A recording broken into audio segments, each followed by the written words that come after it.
So the reason everyone's actually here, not to listen to me. Tonight's speaker is a marine archaeologist and ocean explorer. He started his career in 1981, working with the famous shipwreck hunter Mel Fisher in his quest for the Atocha and other wrecks, and has since worked in archaeological projects around the world. If you didn't see it on the way up, make sure and check out some of the artifacts that he brought along with him this evening.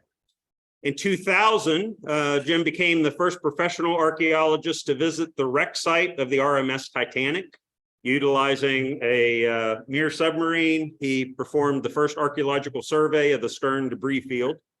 And there's actually a piece of coal from the Titanic that's up here. Again, if you didn't see it on the way in, come up and check out what he brought, right? The following year, he led the was the lead archaeologist on a historic period shipwreck discovered in 16,300 feet of water in the mid-Atlantic, which to date is the deepest archaeological recovery of historic period shipwreck remains. He has been featured in many documentaries produced by National Geographic, the Discovery Channel, History Channel, and in 1986 was elected to the prestigious Explorers Club for his contributions in the field of underwater archaeology and exploration. Since 2018, Jim has served as the Director of Archaeology for Allen Exploration, working in a private-public partnership with the government of the Bahamas to recover at-risk underwater cultural heritage, including the historic treasures of the Maravillas. Discoveries are conserved, studied, and displayed in the Bahamas Maritime Museum on Grand Bahamas. I only have time to capture a small sample of Jim's long list of accomplishments. There is at the end of the table up there his full bio. If you would like to see all of the projects that he has been involved in. So I am honored to have him come back and talk to the Sea Devils again. We didn't scare him off. So please join me in welcoming Jim Sinclair.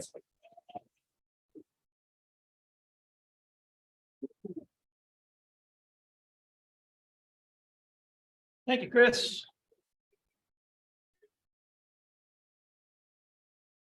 Hey.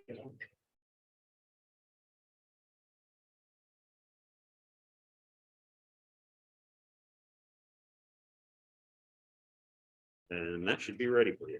This poor lady over in London going to be in the middle of all this. I'm going to have her sinking the entire time here.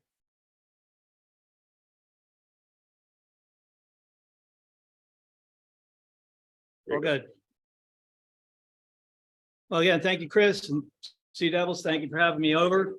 So I've got to be honest with you. I'm doing a little bit of a beta test on you. I just redid a lot of my slide presentation so that it would be more, I don't know, contemporary with some of the projects I've been working on. Doesn't mean that I'm not going to go back to some of the older projects I was on, but currently I'm working as the project archaeologist and the chief of archaeology for Allen Exploration. And we're working on the main shipwreck that we're working on. It's the Nuestra Señora de las Maravillas, which went down in 1656. And she was very, very wealthy. She was bringing all the treasure from that period back to Spain. It all, you know, it was common to have these treasures come in like once a year, and they would gather them all up in places like Portobello and Cartagena, and the Maravilla was normally picking that up. Well, also there had been a ship that had gone down in 1654. Now it's the Capitana went down off of Shandoi Reef, off of Ecuador. And all of the salvage material that was carrying, that they managed to pull off the bottom of the ocean back in the 1655 period, also went on the Maravilla. The thing that's kind of amazing to me with the Maravilla is if you start thinking about the kind of ship that it was and how big that it was, it's just stunning. First, let me show you a kind of a neat thing. Let me go back to this. This is a map down at the bottom of the screen here, if everybody can see it. It's a map that was done by a fellow that was sailing with William Phipps. And William Phipps was a pretty famous guy back in the day. He found another great treasure down on another shipwreck that went down on, it's called the Silver Bank It's just north of the island of Hispaniola. In any case, he found that big treasure, went back and got all kinds of accolades from the royalty in England because he was an English guy, and they made him governor of Massachusetts. So not a bad deal. But kind of interesting thing, the guy that made this map was based on probably a Spanish map, and he kind of redid some things. But the thing I love about it is if you look really close, and this is done in the 1600s. Up here you see it says the plate wreck. Well, plate is what the Spanish called silver, plata, silver. So that's where the Maravilla was. And then there's this other ship that we're looking for too. It's called the Genovesa. Well, the Genovesa wreck is actually a slave ship, but it was owned by a guy from Genoa.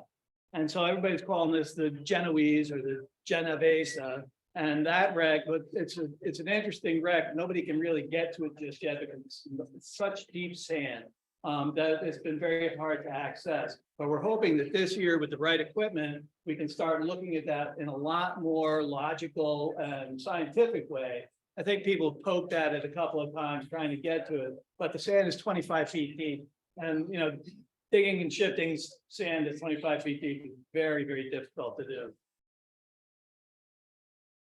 In any case, this is some of the specs on the ship, the Nuestra Señora de las Maravillas. She was a 900-ton vessel, which just by comparison, the other ship I worked on, the Atocha, was 550 tons. So this was a bigger ship.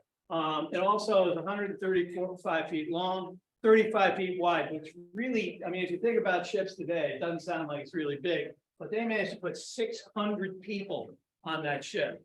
And out of the 600 people, only 45 had survived the sinking. And then it didn't really sink because of the storm, there's navigation error. The Maravillas kind of cut in front of all the other ships in the fleet that they were sailing with, and they realized they were getting into really shallow water. So they fired a little cannon, signaled the rest of the fleet, and turned, but coming right up toward their midsection was the Capitana of the fleet, smashed into it, broke it open from the decks all the way down to the water line, and it sank within a half an hour, was on the bottom, and then it started to break apart. Now, the Spanish, of course, didn't want to let that go, but it would be 6 months before they got back to where the wreck site of the Maravilla was, and they would find it. Sorry, they would find it relatively quickly once they got back into that area, and they started the salvaging. But they also were, I'm sorry. They also were prone to weather events, and so a couple of them had to run. And 4 of the ships that were salvaging the Maravilla were lost. So we're also looking for those. We're looking for one off of, if anybody's been on the Disney sailing, the cruising ships, they have a little island that they go to. They call it Treasure Island or something like that. Anyway, it's called Gorda Cay. That's where one of those ships went down. We were out there 3 weeks ago, and we found a gold coin, and we found, musket balls and silver coins. So we're kind of on the trail of that ship also. But, they would spend almost 50 years salvaging or trying to salvage what was on the Maravilla. But if you think about it today, we have metal detectors that we use, and we can find metal under the sand. Back in the 1600s, if it's buried under the sand, it might as well have been on the other side of the moon. They would never have found it. So we've been very lucky that way. And it wasn't until the 1970s when a fellow named Robert Marks would actually start finding some of the material off of the Maravilla. Now, Robert was nothing if he wasn't a sort of a boisterous sort. And he would tell you exactly what he thought. And apparently he got into a spat with the Bahamian government, told them exactly what they thought, what he thought of the Bahamian government at the time, and they kicked him out of the country. So his efforts in the 1970s, while they were the first ones, they certainly wouldn't be the last. The next fellow that got on the shipwreck was a guy named Herbo Humphreys. Now, Herbo had a company called Marex, and they actually did pretty well. If you look down here, this is one of the fabulous pieces of treasure that they found. It's a beautiful brooch, and that's Sybil Shepherd wearing it on the Tonight Show with Jay Leno. This is quite a few years ago, obviously, but she wore it, and he said, well, do you get to keep that? And, well, it auctioned off in an auction at Christie's a few years later. Soon after this, however, because there was some evidence of, let's call it hanky-panky, not everything was getting claimed. Things were showing up on the market that were obviously from this wreck that hadn't gone through the process. And so the Bahamas enacted what they called a moratorium on any kind of salvage. Now, that didn't stop people from going out and poking at the shipwrecks all around the Bahamas. But it wouldn't be until 2018 and really until 2020 when we got the right to go out there and start to salvage the Maravillas again with proper archaeological protocols put in place. And the guy that we can thank for that is a fellow named Carl Allen. Carl actually made all of his money from plastic bags, believe it or not. He was manufacturing plastic bags in Dallas, and he sold his business. I guess he was doing pretty good because he took the money and he bought an island first in the northern Bahamas, pretty famous island called Walker's Cay. And Walker's Cay was known, in the 60s and actually into the 70s and 80s as a fabulous sport fishing capital of the world. And it had fallen into disrepair. The family that had owned it before had kind of let it go. So he bought that island and he's rehabbing it now and redone the entire mooring area and the little harbor area. But he also wanted to go and look for this treasure. He tells a story about as a young man going to Key West, and it was just maybe a year after Mel Fisher had found the Atocha. And the story's kind of cool to me because I was working for Mel back then. I don't remember meeting him. He said he did meet me, but I don't remember. But he said he walked into Mel's office and Mel had sand on the floor. It looked like kind of a tropical island inside of his office. And so he said, Mel, have you found all the treasure? And he reached down, he picked up a handful of sand and he poured it on his desk. And he took his finger and he took out 2 little grains of sand. And he said, guys, that's what I found. And he said, all the rest of the sand you see in here, that's what's still out there. And so they asked him, Mel, if you weren't looking for the Atocha, what would you go look for? And he said, without even blinking, the Nuestra Señora de las Maravillas. And so that's what my friend wanted to go and look for. And Carl's currently out there today. And he's got a bit of an interesting fleet. This is what I used to salvage on the Santa Margarita and the Atocha. This is what we're using today. It's a little better. Matter of fact, it wasn't until I got on this project that I'd never been used to being, I don't know, waited on a boat. You made your own sandwiches, or somebody made it for you if you're lucky. We ate on the dive ladder and then we dive back in and keep looking, because they're digging holes all day long. I got on that boat and somebody was standing there with a little silver tray with rolled up towels on it. And the nice lady says, would you like one? And I said, what's that for? And she said, well, I mean, it's cold. It's nice if you like to wipe the salt off your face. And I said, well, sure. And I turned around and picked up my luggage. It was gone. So I dived here, was gone. I said, where are my luggage? I said, oh, I brought it down to your room for you. I was like, okay. So, yeah, I'm not going to complain. Anyway, how did I get here? I started out as an anthropology student at a small private liberal arts college in New Hampshire called Franklin Pierce. I studied anthropology and got my degree. And in one of the years that I was there, they offered a field school in underwater archaeology and human coastal ecology. Now, underwater archaeology was still a relatively new sort of thing back then. And so I raised my hand and said, I'll go. Of course, I had to call my mom and go, Mom, please let me go. If anybody's ever been in New Hampshire in January, which is when this field school was taking place, it's a little chilly up there. And I'd already spent 2 long winters up there. And I figured in my third one, at least for 10 days, I might be able to get to where it was warm. And so my mom graciously underwrote that for me. And I went down there, and the fuzzy guy up there is also the fuzzy guy right here. And I'm the one that's pointing at somebody. But that's the field school where I would actually meet this fella, Mel Fisher. He came in as a special guest of the field school, and he showed us the movie that had been done on him. This is in 1978, by the way. They had just published or released 2 years before the National Geographic film on his search for the Atocha. You know, he showed the film. We all had some drinks because back then it was 18, you know, so we were all having a good time. We walked outside and Mel said, all right, everybody stand in a circle. We all stood in a circle, what do we want to do? He goes, now we're going to do the hokey pokey.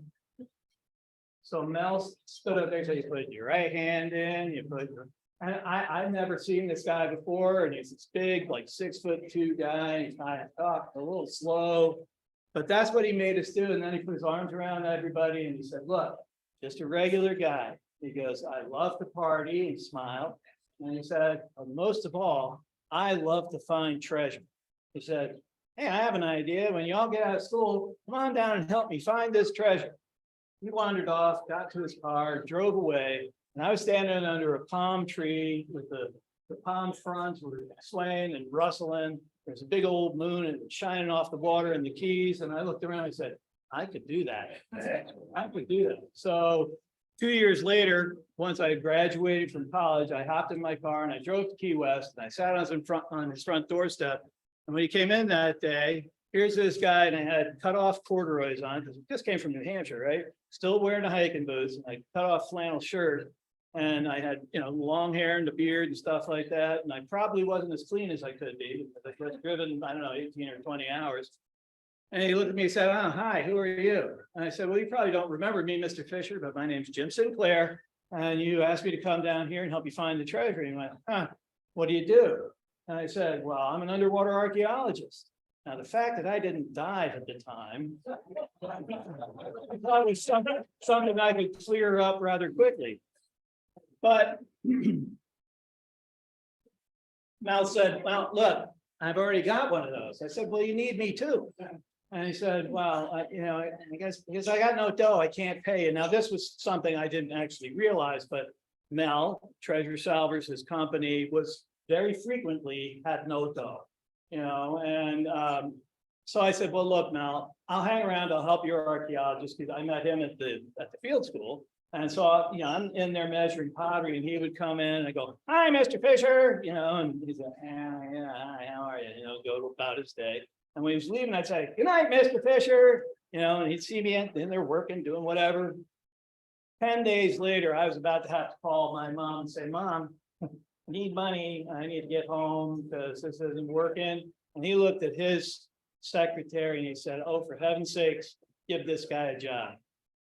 That's how I started working in this field on this great treasure hunt.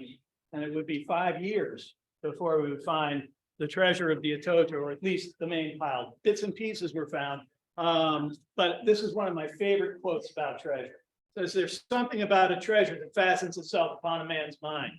He will pray and blaspheme and still persevere, and will curse the day he heard of it. Will let his last hours come upon him unaware, still believing he only missed it by a foot. And that pretty much would be Mel. And some of the other treasure hunters I've been lucky enough to be involved with. All of them are quirky sorts of guys, and they're all sort of eccentric, but they're driven. And they're driven by this quest to find these lost treasures. And most of the time, as you probably know, this is not a get-rich-quick scheme. I've known people that worked on shipwrecks for decades of their life for a handful of coins like you've seen up here. Now, Mel was the one-off, I guess you could say, because you know, he fought to find this shipwreck in a number of different ways. First was raising all of the money, but he also went through, you know, some tragedy in his life. He lost his eldest son and his new daughter-in-law, another diver in an accident on the site. And the state of Florida came and confiscated everything that he found, took it all back to Tallahassee, the capital. So Mel gets on the phone and he says, hey, what's going on? How come you're taking all my stuff? And they said, well, we don't like the deal we had. He had like 20% to the state and 80% to people doing all the work. They said, well, what can we do? I'm willing to negotiate. And they said, well, you know, what do you think is fair? And he said, well, how about if we split it 50-50? That seems fair, doesn't it? And they said, no, Ms. Fisher, not this time. Sorry, we want it all. And so Mel said, well, not even the Spanish king was that greedy. So I guess we're going to have to go to court. So we began going to court, and we would end up in 112 different federal court cases, or at least proceedings, until we made it in 1982 into the Supreme Court of the United States, where the Supreme Court decided that neither the state nor the federal government had any claim to this treasure whatsoever. And that because it had been lost for so long, Mel Fisher was not only the finder of the Atocha, he was the owner of the Atocha 100%. So the state had to return everything back to us, and it was hands off after that with the state. Oh, by the way, I should have mentioned the federal government also got in on it, so we had to fight both of those government agencies to win this. So over on the left here, you'll see what the first coins that came off the Atocha look like. Pretty much like wet Oreo cookies. And a number of years later, actually 1985, when we found the mother lode, or the big pile, as Mel liked to call it, but us archaeologists had a better name for it, we thought, and we called it the primary cultural deposit. But this is what a chest of silver coins looked like coming off of the Atocha. It weighed 150 pounds. Okay, and when we found the first one of these, I got a call from the guys out on the boat, and they said, Jim, you better come out here. We just found an intact treasure chest. Now, I would like to tell you that I was a very logical and calm scientist going up to the site. But for some reason, all I could see were old movies playing in my head of treasure hunt, or, like pirates and all that kind of stuff. The big curved treasure chests and diamond tiaras and strands of pearls. I got out there and I dove down, and all I saw was a simple wooden box. It was nailed together with just as many nails as it would have taken to hold the 150 pounds of silver coins that you see represented here. And, that chest came up, and we picked it up so very, very carefully, because I thought this might be the only one like this that we're going to find. And so we very carefully picked that up, and underneath were 3 more. Underneath that were 5 more. Right next to that were another 8. We ended up with 36 intact treasure chests off of the Atocha site. And that, with the single silver coins, brought our total somewhere near 170,000 silver coins. Now, my other job, besides being out there and diving and looking at this wonderful material and trying to bring it up, was I was in charge of the laboratory. So I had to clean and catalog all of the material that was coming off this site. I was like, please stop finding the coins, but they just kept coming in. So we had to come up with some interesting ways to clean the material. We use a method called electrolytic reduction. I won't get into all of that. But the coins don't look like this after they're cleaned. They look a little bit better. These are the silver coins from the Atocha. Each is hand cut and hand stamped.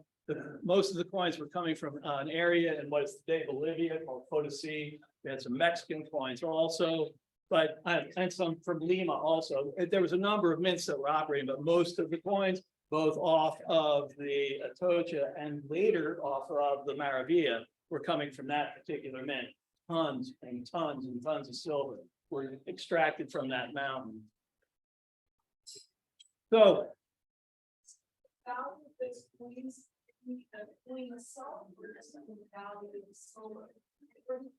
well, it's the rarity of the coin itself. Okay, obviously 170,000 anything was no longer quote unquote rare.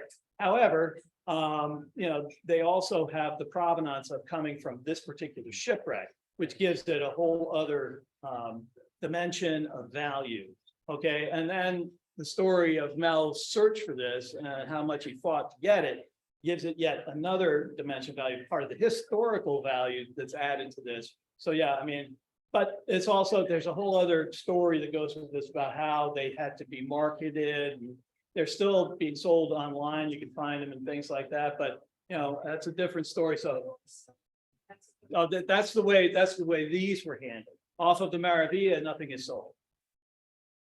But what we did find out, and what we didn't realize, was you can see where it says earlier Atocha finds on this map. We thought that the Atocha was all up in this area called the quicksands. This is an area of shifting sands, almost like huge sand dunes, where the Gulf of Mexico empties down into what's known as the Hawks Channel, and then into the Atlantic Ocean past the outer barrier reef.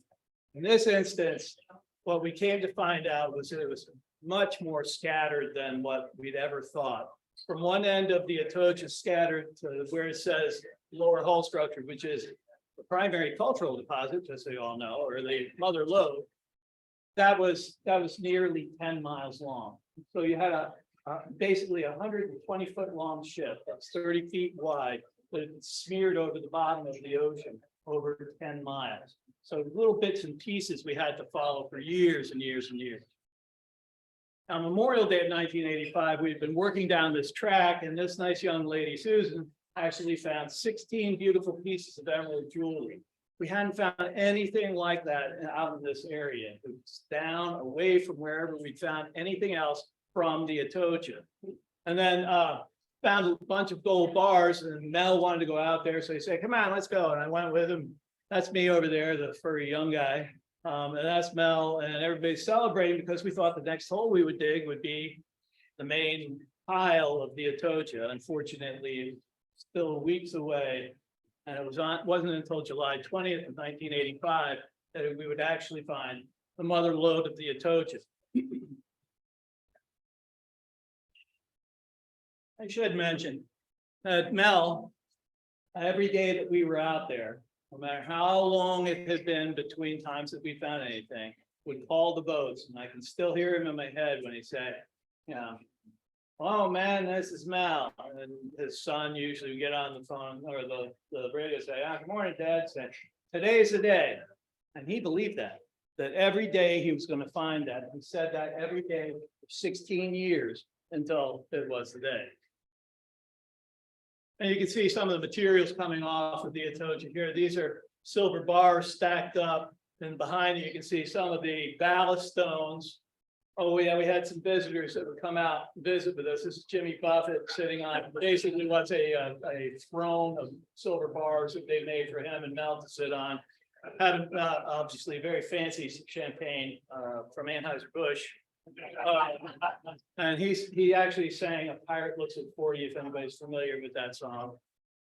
And then Johnny Carson came out, and I just rewatched that segment with Johnny Carson and Mel Fisher on it, and it still makes me laugh. You know, even though both of those guys are gone now, it's still wonderful to see it. And this is Mel on the Atocha. One of his first dives, certainly not his last. These are some of the timbers of the Atocha. This was all that was left of the hull structure. Only 13% of the hull structure was left. The wooden hull structure that was left of the Atocha. Of course, pottery, as archaeologists, we got this thing about pottery. We just love all pottery. And we collect it all up. I had boxes that I moved from one warehouse to another. And all they said on it was another billion pot shards. I didn't write it, somebody else did, so they got it. But these are intact pieces. This is material coming off of the rag. You can see a silver bar in that basket. These are silver bars, silver coin chests, and buckets full of silver coins that were loose. There you get the idea about the silver bars there. To give you an idea, each of those bars weighs between 70 and 100 pounds. We would find 988 of those. This is when we had them in the museum. We had to actually move this because we were afraid it was going to collapse the concrete floor it was sitting on. There's a little crawl space under there, and everybody was like, we were in a building that was built in 1911. It was in Key West and salt air. Yeah, so, and here you can see the unclean silver bars and clean silver bars. And so what we did is we would stack them in piles of 10. And then we had 98 of those around the exhibit. Hard to see, but these are covered in silt, but they're gold bars. And on this day, we would recover nearly 230 pounds of gold bars, discs, bits, and chains from one small area on the main pile of that ship. And I got to tell a story on myself because it's only fair. We were lifting up one of those chests, and I was out there, and I was with my dive buddy, Mike, at the time, and I was recording things, he was measuring things, and we were getting ready to lift it up, and I began to run low on air, so I motioned to him, I said, I'm out of air, got to go to the top, gave me the okay sign. I go up there, and no sooner have I stepped on the dive ladder than I hear, I found gold, I found gold. I turn around, there's Mike. I said, Mike, where'd you find it? He goes, Jim, you were laying right on top of it. So these are just, I'm going to try to run through these quickly. These are some of the artifacts that came off the Atocha after they've been cleaned. Some beautiful silver pieces, some with very much Indian artwork on them. These are two incense burners. This one is probably about 9 inches tall. This one's 3 feet tall. All silver, by the way. This is a gold cup called it's sort of like a wine tasting cup, but on the inside there was a fitting for a stone. Now the stone was a bezoar stone, and they believed that the bezoar stone would warn you if you were about to drink poison. And the bezoar stone wasn't actually a rock; it was a calcified hairball out of a goat. And one of my favorite pieces here is this little spoon. This came up as a solid gold spoon. And at the top is this wonderful design. And if you look at it, you'll see floral designs, and then there's some birds, strange little marking there, and then that face. But on the side of the face, if you look at it very carefully, is the beak, an eye, and the wings of a bird. That bird is a condor. The only person that ever wore a condor headdress or condor crown was the last king of the Incas, whose name was Atahualpa, and was put to death by Francisco Pizarro in his conquest of Peru. Well, that's one. Here's another. These are navigational instruments. They were used for shooting the declination of the sun most of the time, sometimes stars, but you know, you could tell where you were, at least latitude wise. Longitude was still pretty much impossible for them to get, so they had to do distance and direction and how far and speed, you know, so that they get some idea of exactly where they were. Most of the time when they were sailing up the coast, at least past the Bahamas, they wanted to stay within sight of the Florida coast to get landmarks. So they'd say, okay, well, we're this far, and they would get to right around, if anybody has spent any time in Florida and you know where St. Lucie is, they would look at it, that was Santa Lucia to them, and that was an inlet. And they said, that's the Santa Lucia River. We can start making the turn. So the entire fleet would then start turning away from Florida, because they knew that once they had gone that far, they were missing Cape Canaveral, and they missed the top of the Bahamas, and they could catch the Gulf Stream up to around the latitude of where Bermuda is, and then cut a harder right and go to the Azores. Gold chains. We found thousands of feet of gold chain off of the Atocha. And we were like, why so much gold chain? Well, back then, if you're shipping bullion home, you had to pay a tax, 20% tax. It was the least of it. Sometimes there was more for the church and things like that. The tax was called the quinta, or the royal fifth. Well, if you were smart, you turned your gold into chains and jewelry, because there was no tax on personal jewelry back then. So this is not only a beautiful piece of jewelry, but it's a 17th century tax loophole. This is a lovely piece that came off the Atocha. It's called a cinta, or a belt, set with diamonds, rubies, and pearls.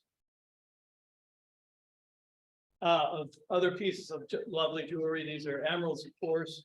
The emerald source back then for these lovely pieces of jewelry was a place called Muso and Chivor, which is in Colombia. So most of these would have been made in or around those areas by craftsmen, either Spanish craftsmen who had immigrated into the New World to make these, or they were artisans working, Indian artisans working with those craftsmen as apprentices. This is a lovely piece that came up. Quick story. Guy who found this was down in one of these holes, and the sand was pouring back in. The holes only stay open for a little while. The way that they dig out there, they use something called a mailbox, or a prop wash deflector. So it digs a hole, and once that stops, the sand begins to come back down. So basically the divers go down and they check the bottom of the hole, and they get the walls as quickly as they can, because all of a sudden it's starting to fill back in.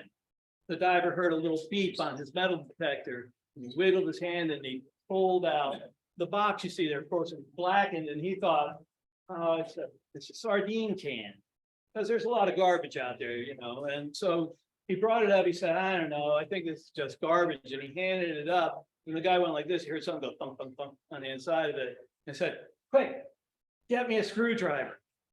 I'm the archaeologist in charge of the laboratory. I can tell you that I was like, you don't open stuff like that. You know? But they did. And so inside was this cross and this ring. And the cross had 70 carats of deep green Muzo emeralds in it. And the ring had another 15-carat stone by itself. On the back of the cross is this beautiful carving. And down at the bottom is the Nuestra Senora de Atocha, or Our Lady of the Milk. And she's breastfeeding the child Jesus. And you can tell this is made in the New World because you go right up from it, and on either side there's little pineapples and kind of exotic fruits. This was not normal for Spanish art back then. And then right up above it, ironically enough, this is Saint Anthony of Padua. If anybody's Catholic and you remember what Saint Anthony is good for, he's good for finding lost things. Exactly. So we found Saint Anthony out on the Atocha. We felt pretty good about all that. Quite a sardine. Yeah, right. More emerald jewelry. This one's cabochon emeralds. Oh, and this was a good day. You see Mel, he's on the site and he's got his hands out like this. Well, by this time we found the main pile. We weren't using the prop wash deflectors. We were using something that's pretty much akin to an underwater vacuum cleaner called an airlift. So we're down there with the airlift, and sometimes people got a little bit lazy. The idea of the airlift is, you know, they put pressurized air down and it hits a larger tube. When it's going up the tube, it expands, so it causes a suction at the bottom. That's all good. And you're supposed to sit there with like on your knee and do this. Well, some guys were getting kind of, I don't know, a little bored. They were taking the thing like a cookie cutter going into the mud. And Mel's down there, and all of a sudden this guy hits this one pocket, and up the airlift shot 2,000 Colombian emeralds, and they all came raining back down. And this is Mel trying to catch them as they're falling down around him. But those are the emeralds. We helped him pick up all those emeralds. And we would go on to find another 5,000 of them, and they're still coming up off of there to this day. And this is Mel with the Queen of Spain, Queen Sophia, the last Queen of Spain. And she came to the opening of the National Geographic exhibit at Explorers Hall, and Mel presented her with the finest of the 9 bronze cannons that his son, Dirk, the guy that was lost on that site, had found back in the 70s. And she brought that back to Spain, and she put it in the archive of the Indies of Seville, where the records for the Atocha were kept. So finally, after all those centuries, a part of the Atocha made it back home. And okay, after that, I had 5 years running around the country on a tour showing treasures of the Atocha, which, you know, was kind of interesting, except I told the story of the Atocha every day, 3 times a day, 45 minutes each time. And that was 5 days out of the week, 32 weeks out of the year for 5 years. By the time I was done with that, I was like, okay, I got to do something else. And I did. I got invited to become the first archaeologist to visit the Titanic in the year 2000. And it's kind of odd because, you know, I am an archaeologist who specializes in colonial period shipwrecks. But because of certain positions I've taken with court cases and things like that, the people on the Titanic, people who controlled the salvage of the Titanic, really were they liked me. So they said, okay, we want this guy. So they called me and said, hey, would you be the archaeologist on the Titanic in the year 2000? And I said, let me think, yes. And it was just that fast because, I mean, what do you do? You know, I can figure stuff out. So everybody knows about the Titanic. I won't bore you with all the details, but she was a little bit bigger than all the ships I've ever worked on. She was 882 feet long. She was 92 feet across. She was 46,329 tons of iron and steel. The ships I worked on before this were way smaller, but it was also an early 20th century cruise ship. And I had never worked on an early 20th century anything. Everything was back in the colonial periods, but you know, there are books. You found out there's books. You can read books and you can get blueprints of this ship. So, you know, I did all that. And it took me out on the academic Mstislav Keldysh. Now, anybody who's seen the movie that Jim Cameron did, you might remember there's a scene where they fly Old Rose out to their research vessel, and that's it. That's the one they flew her out to. And on that vessel were 2 deep diving submersibles. And those are the ones that we use. That's the Mir 1 and the Mir 2. That's me getting into one of the Mirs for my dive to the Titanic. And then once I took that dive and I did some mapping on the stern debris field, I got to be, guess what I was in charge of? The laboratory, and so all the stuff that came up had to run through the laboratory, and these are some of the materials coming up.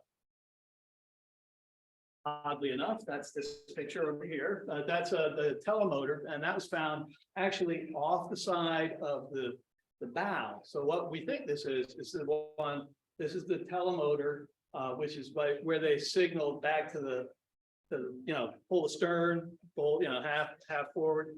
Anyway, that was off of the bow or the bridge of the Titanic, and that is what's left of the main steering station of the Titanic.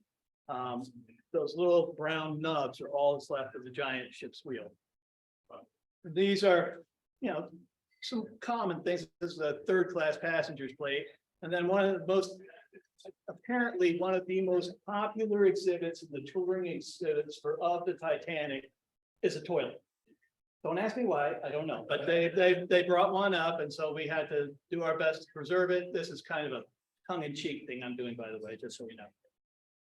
Some of the interesting things came up. This wonderful little alligator skin bag came up. Inside the bag was this little baggage insurance ticket, and it says Mrs. M. Meanswell.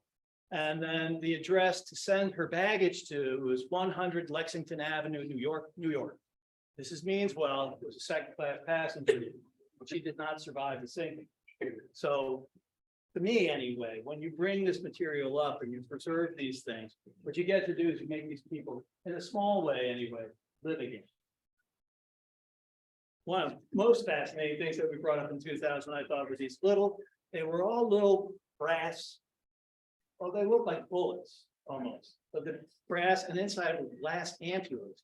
Many had broken, many had not. But when it first came up, let me just explain that material from the bottom of the ocean when it comes up doesn't smell really all that good. It's that you're sitting in stuff that's been accreting there for millennia. So it's like a kind of a bioplastic ooze down at the bottom. Well, when this came up, it smelled like patchouli. If anybody remembers what patchouli is, back in the 70s, you might have burned some as incense, but all of these were filled with flower oils. And this belonged to a guy named Safel, A. Safel, it said Manchester. What we found out was that old Adolf Safel, who you see a picture here of, was a perfumer or perfumery in Manchester. And he had been traveling aboard the Titanic to market his perfume over in New York for the upcoming winter season. And of course, because he was a first-class passenger, he did survive. And he went on to have a very successful little perfume industry there, which was sold and is still, as far as I know, making perfume. I also did another deep water site after that, same ships, same submersibles that we were using. And this one was found during a search for, believe it or not, Gus Grissom's space capsule. Let's see, this was in about 16,300 feet of water. They found it looking for this, which they had recovered the year previous, but they had found this. They found this little spot during their survey. And the guys who were doing the survey were very familiar with what things look like on the bottom of the ocean. Said, oh, that's an old shipwreck. Well, everybody got real excited because this was about 200 miles off the coast of Florida, off of Cape Canaveral. And it was also north of the Bahamas on a route that you might say would be likely for a wealthier ship from Spain, possibly, to go down. And so everybody was like, oh, we might find a Spanish ship. And I said, look, it could be anything. You don't know. But they were willing to go out and take a look. And so we used the same ships that we used on the Titanic the next year to go and take a look at this. And, the most fascinating thing I saw in the first 13 hours on the bottom, which, by the way, it took 3.5 hours to get to the bottom and 4 hours to get back up. We were down there for 13 hours. So, it's like a pretty good full day that you're down there. And Wally said is don't eat much the night before because, you're in these submersibles and there's no bathroom. They do have a large bottle, however, and they call it a man-hour extender bottle. I think plug on the top of it, big like a wine carafe. Anyway, that was the most interesting thing that I saw on the bottom, which was this fish that had some kind of little antenna that stick out of it. Apparently, when prey goes by and it feels it flutter its antenna, it eats it. In any case, at the end of the day, when we were about to go up, we heard the hydrophone go off, and it was the ship that they said, you know, and they're all talking in Russian. So I'm down there with the lead Russian scientist. His name was Anatoly Sagalevich. And so what are they saying, Anatoly? And he said, they said they found the ship. I said, well, let's go. And he said, we've got no power. We have to go to the top.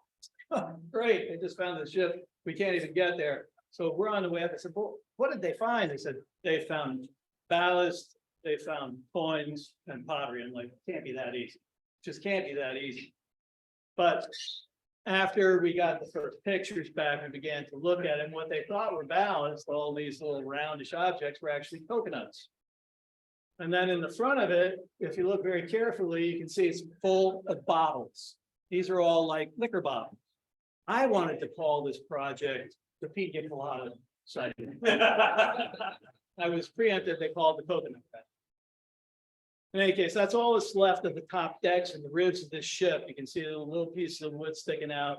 There's still a lot of questions about what actually is eating things down there. One thing we do know is that copper lasts really well in the deep water. And in this, you can see where this copper was hammered into the hull. Every nail is still in place. It's just the wood is gone. Oh, and by the way, no iron is left on it. Not one scrap of iron. It had all been eaten away. These are some beautiful pieces. These are silver coins. And if you look real closely, you'll see a little gold box. That's a snuff box. And you see the binnacle and the compass and stacked plates where these things just collapse down and down. When we cleaned up the box, there was something heavy on the inside of it. And they said, you need to open it. I said, we really need to be in a laboratory. He said, no, you need to open it now. So I opened it. Inside was this yellow mass. And when I took the mass out and I started trying to open it up, it turned out to be a piece of newspaper from Jamaica in 1810. And wrapped in the newspaper were 13 gold coins. And one of the most valuable coins that came off it was this little piece right up here that has what they call a counter mark right in the center of it. That counter mark is from by a guy named Ephraim Brasher. Anybody familiar with early American coins? Brasher was the first golden balloon that was ever minted for the United States. There's only two of them. Both of them are in like the Federal Reserve Bank in New York City, and they're worth millions and millions of dollars. So this coin, which was probably worth a couple of thousand at the time, because it had his counter stamp on it, went from that to about $68,000. Oh, and I got to work with an interesting fellow. This guy was my, this older fellow down here in the lower right was my lab assistant. That's Commander Don Walsh, retired from the United States Navy, of course. And many people don't remember him, but he was on the Trieste. And he and a guy named Jacques Picard were the first people to go into the Marianas Trench, into the Challenger Deep. And we're down there long, but they went all the way down. I said, what was the Trieste? I said, well, basically like two big spheres that they put together. I said, well, what kept it from leaking? And he said, oh, we just got some of that stuff that you get, you know, liquid gasket material. I said, oh, really? And he went 8 miles into the ocean. He said, yeah, it was a little freaky, but we did it. And then I went down south. Sorry. Got on a project where we were looking for the casket of Sir Francis Drake. Sir Francis Drake died off the coast of Panama in the late 1500s, and people have been sort of looking for his casket for a long time. It's supposed to be lined in lead, and everybody's thinking that it's going to be in one piece. Like the chances of that thing being in one piece after that long in the tropical waters of Panama are about nil. So now we didn't find it, but we did find some neat stuff. Panama is, however, an interesting land. In the Panama Canal with these super tankers and all this kind of stuff. And then right outside, you see these guys in a dugout canoe who are fishing in the traditional lifeways and stuff. So yeah, he died in 1596. He actually got a tropical disease and gave him dysentery, and he was an older guy and he just didn't make it, and so they buried him. But we did find two interesting sites, because so many people had died from these diseases that were going around. With the small fleet that they had, they couldn't handle all the boats. So they scuttled two ships. One was called the Elizabeth, the other was called the Delight. They brought them into an area, they said it was cove, and they, took everything off them that wasn't nailed down and painted that they could use on the trip back to England, and then they burned them to the water line. And we found these two ship structures into this little cove, not far from where Portobello is today, and all the ends of the timbers were burned. So it's pretty, I don't have a slam dunk. There's nothing in there that says we belong to Francis Drake, but that's a pretty good indication that that's what that is. And then we went searching for the San Jose, another major ship that was carrying a huge amount of silver in 1631, coming up the west coast of South America into the south coast of Panama, where it would all be shipped over, and then they'd ship it over back to Spain, sort of like what they would have done on the Maravillas if it had made it home. This one went down because they didn't know there was a big rock right in the middle of where they were sailing, and they came out of 300 feet of water into 12 feet of water, way too fast, couldn't stop, went grounding on that. They thought, okay, everything's okay, but they started to sink as the tide came up, and it basically the weather blew up, and they had to go run and hide. The other ship that was out there with them, they had to take all of the people that were off there, which about 250 people. Now they got 500 people on one ship, and they run behind this island. When they come back, the ship's gone. And look down, they can see the bottom of the hull is still sitting there with a lot of silver bars and silver coin chests. So they marked that off, and they had to go get a salvage ship from what today is Panama City. And so as they're going in, they look over, and there they see the masts of the San Jose floating, and they're floating north. And they catch up with it. Sure enough, all the cannons are still there. It's half sunk, but it's still moving north. And we would find both the outer reef area where it went down was 80 miles off the coast of Panama. And then where we found most of the treasure was 40 miles off the coast of Panama. So this ship, the scatter of this ship, is 40 miles long, one vessel. There's a silver bar that we found. And make it work. All over this area. Hold on. What'd you say? So there's thousands of pottery shards all around here. Hold on, look. Start following a little trail of these things. And they're everywhere. It's got a little hit. Goes bam. Got a bigger hit. Bam. Woo! Coins. Got a pestle. Woo! Hold on, what's this, baby? I'm Preggy. He's Froggo! God dang you! You got it? Hold on. Old Jim, coins spilling out. Oh, Jim! Yeah! Yeah! Right on, Jim. Right on. Oh man, we're gonna freak those guys out. So I wanted to show that to you because I want you to know that even though I've been to the Titanic, another deep water site and all that kind of stuff, I still think it's a lot of fun to find that kind of material.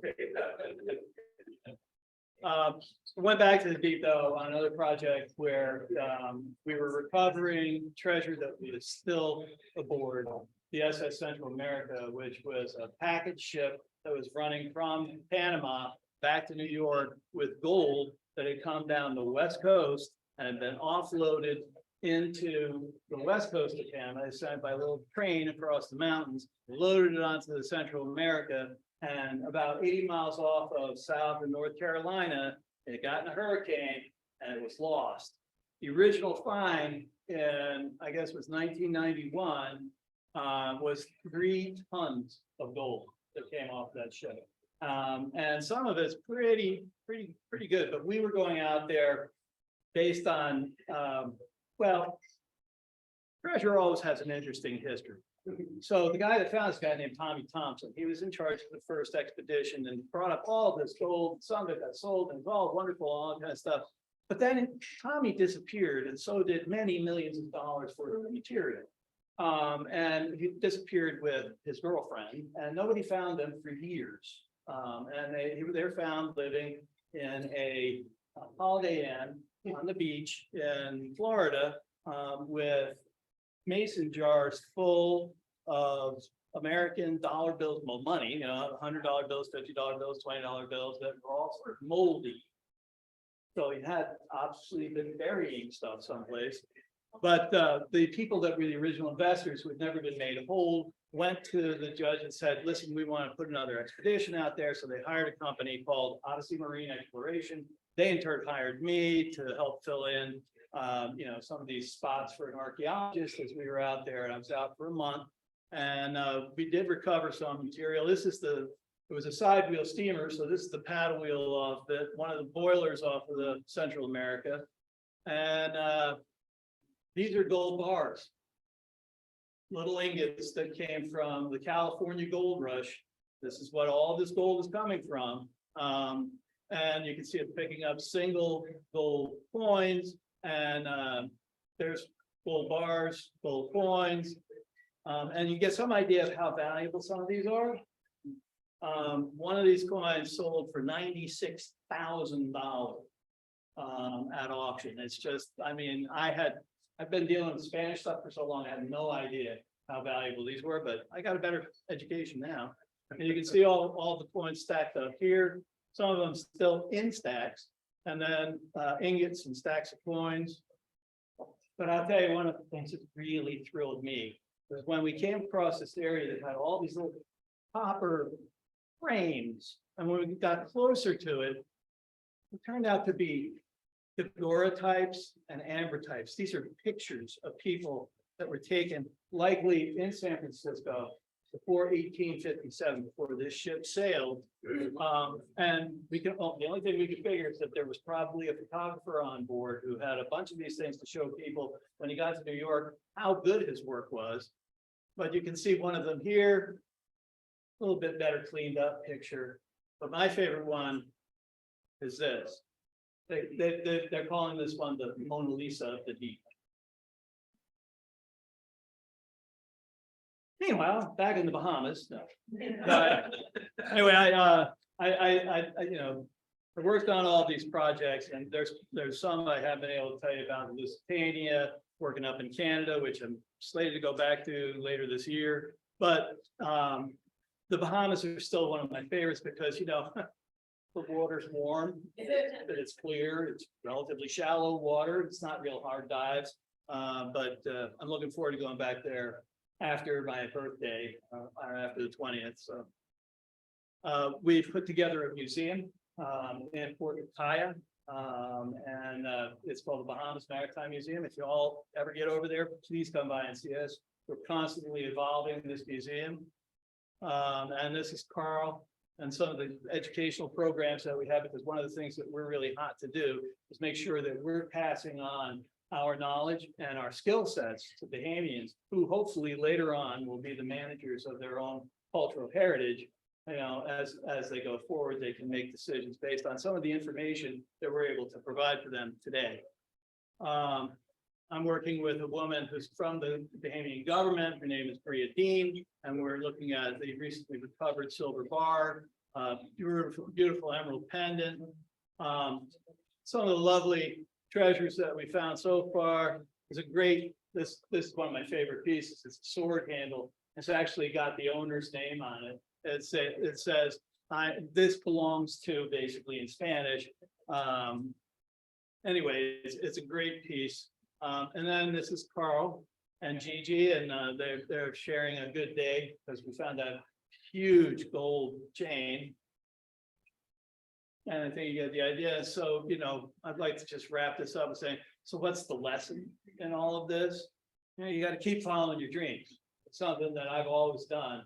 I was lucky enough to follow my dreams with these two crazy guys, and, you know, it's worked out well. And another dream that I had that I'm very happy about is that I got to marry this beautiful woman back here. That's my great treasure right back there. you know, when Carl first started doing this, he was saying, today's the day, today's the day. I said, Carl, you need to have your own saying. So he says, right here, right now, which I guess is close enough to what Mel said for 16 years, that today's the day. And if you push play, this is just a little quick thing here.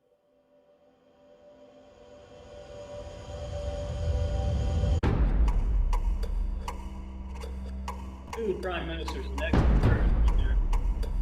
Duncan.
Hope you all enjoyed that.